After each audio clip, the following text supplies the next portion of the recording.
আসন্ন বিধানসভা নির্বাচন উপলক্ষে আলিপুরদুয়ার জেলার প্রতিবেশী রাষ্ট্র ভুটান সীমান্ত এবং প্রতিবেশী রাজ্য অসম এলাকায় কড়া চেকিং চলছে। নিরাপত্তার চাদরে মুড়ে ফেলা হয়েছে এলাকাগুলি। পাশাপাশি কেন্দ্রীয় বাহিনীর জওয়ানরাও চেকিং চালাচ্ছেন এলাকায়।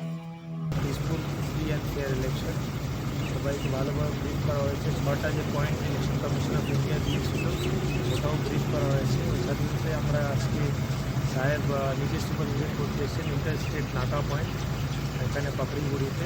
আমাদের কীভাবে কোঅর্ডিনেশন হচ্ছে, এখানে সিএপি আমাদের কম্পোনেন্ট দেওয়া আছে, সিভিল সেক্টরের সাইডেও ওখানে লোক আছে, আমাদের রেগুলার নাকা চেকিং হচ্ছে। আসাম পুলিশের সাথেও কোঅর্ডিনেশন করা হয়েছে। তো ওয়েল অ্যান্ড গুড, আমরা ভালো করে চেকিং করছি, এই গাড়িগুলো ভালো করে আমাদের চেক পায়, সাহেব ওটা দেখলে। আর আমরা আবার সুপারভিশনে বিভিন্ন জায়গায় যাব। এই প্রথম কোনো নির্বাচনের আগে কেন্দ্রীয় বাহিনীর কড়া চেকিং লক্ষ্য করা যাচ্ছে। ভুটানগামী সড়কের জিএসটি মোড় এলাকায় রোজ লক্ষ্য করা যাচ্ছে কড়া চেকিং। ভুটানগামী এবং ভুটান ফেরত প্রতিটি গাড়ির চেকিং চলছে। গাড়ি দাঁড় করিয়ে চালকের নথি এবং গাড়ির নথি দেখা হচ্ছে। গাড়িতে কোনো অবৈধ জিনিস নিয়ে যাওয়া হচ্ছে কিনা তা লক্ষ্য রাখা হচ্ছে। ভুটানগামী সড়কে রয়েছে 3টি চেকিং পয়েন্ট। এই রাস্তার সিসিটিভি ক্যামেরার সংখ্যা বৃদ্ধি করা হয়েছে।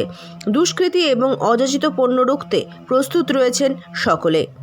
কুমারগ্রাম থানা ও 2 নাকা পয়েন্ট ইতিমধ্যে পরিদর্শন করেছেন উত্তরবঙ্গের এডিজি ও আইজি।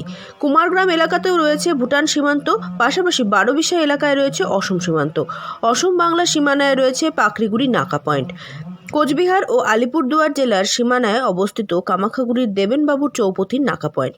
পাকড়িগুড়ি ও দেবেনবাবুর চৌপথিতে বিধানসভা নির্বাচন উপলক্ষে স্ট্যাটিক সার্ভেলেন্স টিম নাকা চেকিং চালাচ্ছে। 2 নাকা পয়েন্টের দায়িত্বে থাকা এসএসটির সদস্যরা সবটা খতিয়ে দেখছেন। এই 2 নাকা পয়েন্টে মাঝে মধ্যে আনা হচ্ছে ডগ স্কোয়াডকে। আলিপুরদুয়ার থেকে অনন্যাদের রিপোর্ট, লোকাল 18 বাংলা।